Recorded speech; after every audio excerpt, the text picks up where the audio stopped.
Welcome to Philosophy in Pajamas podcasts. We are tearing into a concept today that, if you truly absorb it, can fundamentally rewrite your experience of anxiety, delays, and disappointment. hmm It's this intensely comforting idea that what is meant for you cannot possibly miss you. Because there's an order to things. Exactly, because the universe is running on an incredibly precise, unseen order. Right. Our mission today is to figure out why we are so prone to panicking about our personal timelines. We look at a delay and We instantly assume it means denial. instantly we're examining the evidence that beneath all the surface chaos of life, the chance meetings, the sudden losses, there's this complex architecture of alignment working specifically for you. And the premise is revolutionary because it asks us to shift our internal, our locus of control. We assume we have to white knuckle our way into every single outcome. Or just won't happen. Right. Today we're exploring these powerful insights shared by the writer Rushik, who argues that while the road may feel agonizingly long, the destination, the specific arrival carrying your name, is absolutely certain. And when you adopt that viewpoint, that certain outcomes already know your address, it entirely reframes how we approach effort, how we handle patience.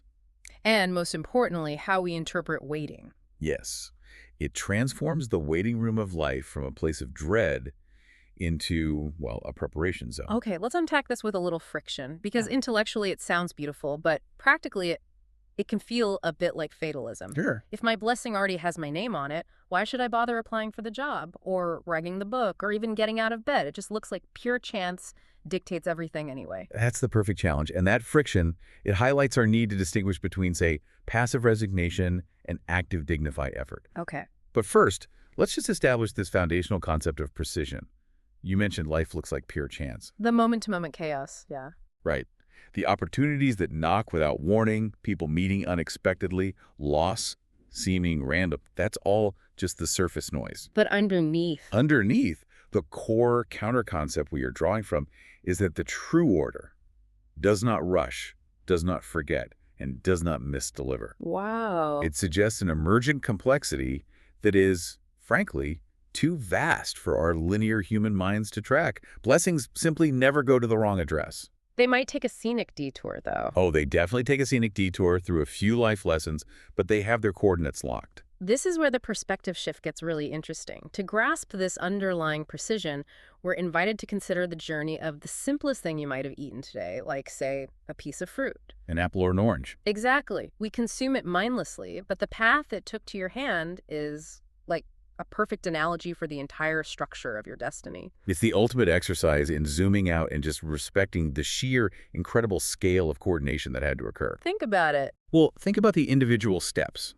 A specific seed was pressed into the soil, probably by a stranger in a completely different part of the world. Right, and rain visited it, not because you asked, but because the meteorological cycle required it.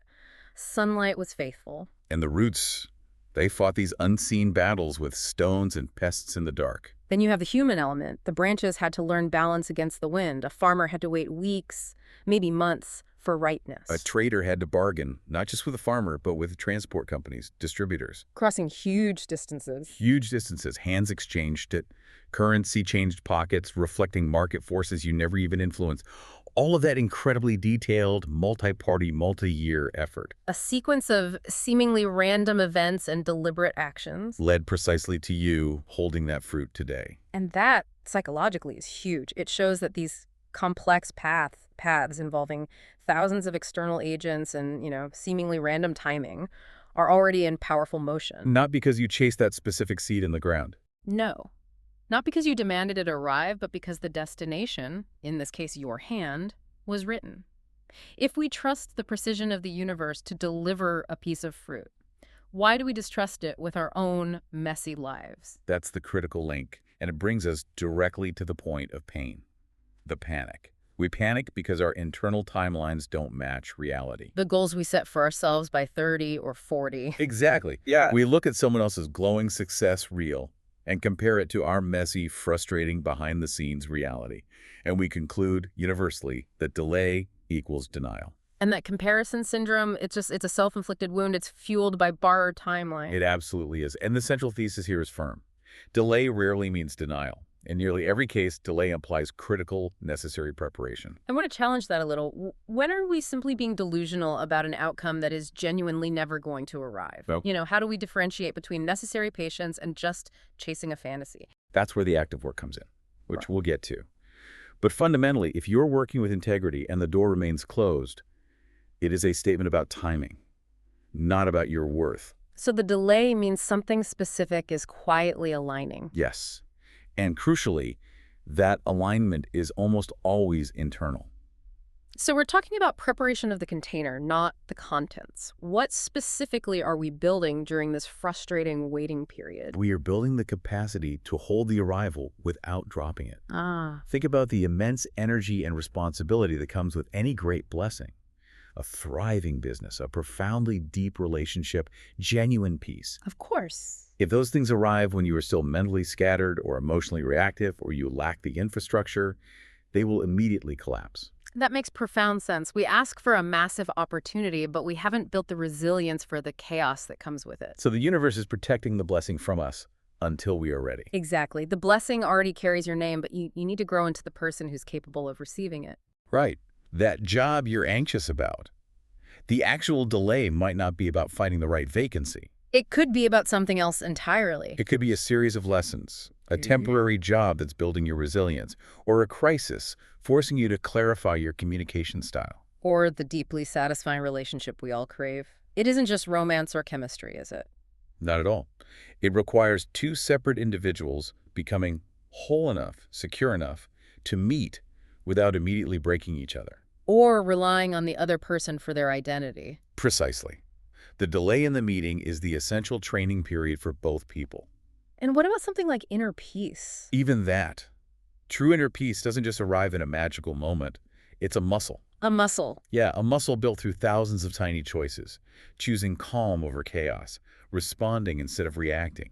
The delay is the necessary resistance training. And this preparation concept, it helps explain the immense suffering we inflict on ourselves. We suffer because we try to force acceleration. We try to steal what is not ours yet. We force open doors that are locked for a reason, often because what's behind that door would destroy us in our current state. We rush stories that need time to mature into wisdom. We grab the outcome, the money, the title, the commitment, without actually earning the required internal character. Or the skill necessary to sustain it. And when those things inevitably crash and burn, we blame fate. We always blame fate. But the profound takeaway, based on this philosophy, is that fate is rarely cruel.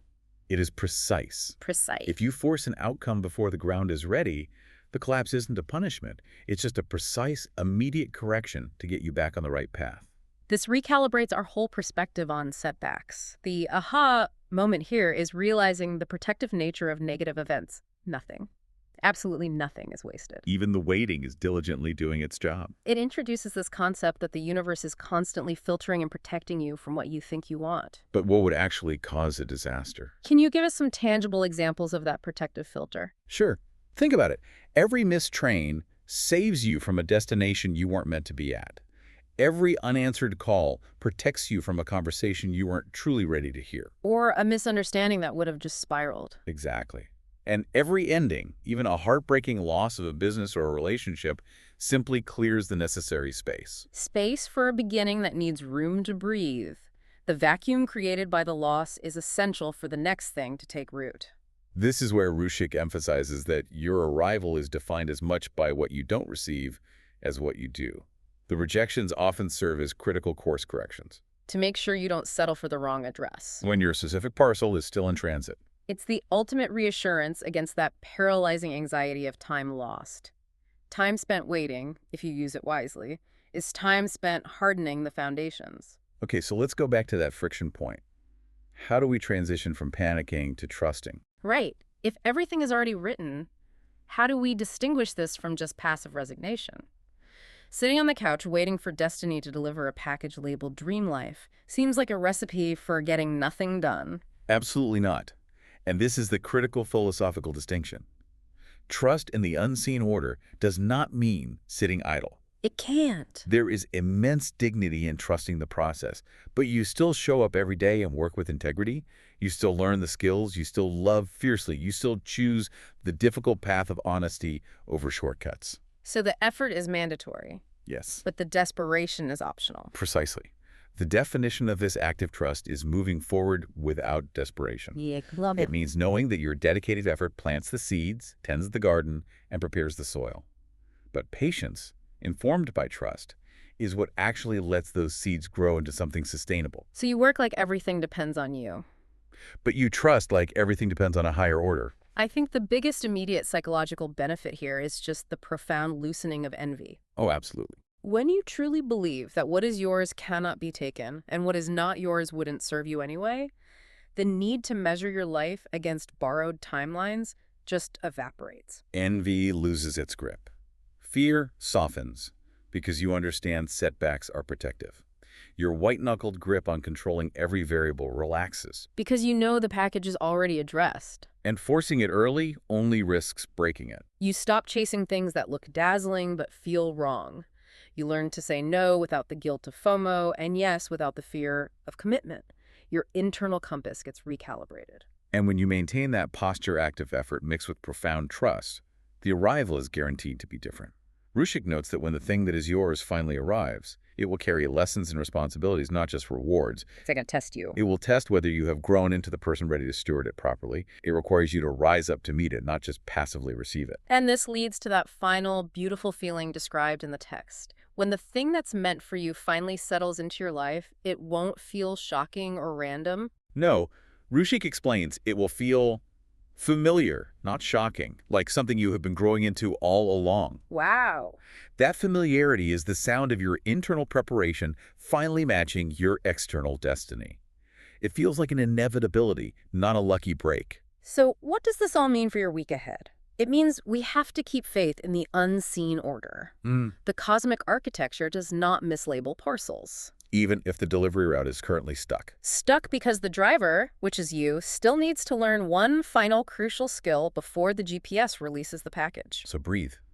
Keep showing up, keep planting those seeds through honest work and decent intentions, and stop comparing your messy preparation phase to someone else's polished final product. A final thought to carry with you. Given that delay is preparation, what specific skill or piece of character, patience, resilience, clarity, capacity might you be quietly building right now that your future blessing will demand you already possess? That is the perfect thought to carry with you this week. Thank you for joining us for this conversation on aligning patience and purpose. You can follow Ruchri Akero on medium.com/Rishi Crawl. And if you enjoyed this discussion, please like, share, and subscribe to our YouTube channel.